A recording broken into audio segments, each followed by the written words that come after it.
Kayam kuirage yorokpa. Kuireda. Aina ngairamni kaina khanbaga yawbrane.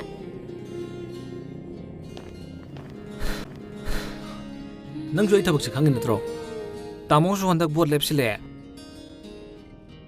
Lairik ta mama panda chatkre aina ngai hoba. Training chatkre aina ngai hoba. Thabak tawgibadagi nangna unasi hairaga adusu aina dum ngaiba. Ngasi phange aina dum ngaiba.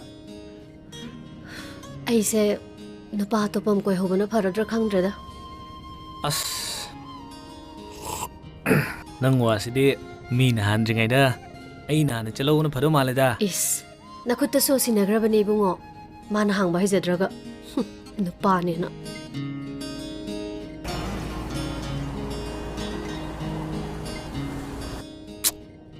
Akhui tamogi election sidiri loisanu da. Ko mana maro na ma maningdagi horon khong pane. Nang na maro na ma ko kasingaw da. Sum ngawrakini. Nangna matang matam chana thabak to tawramadi kok to sungaw ngawrodaba.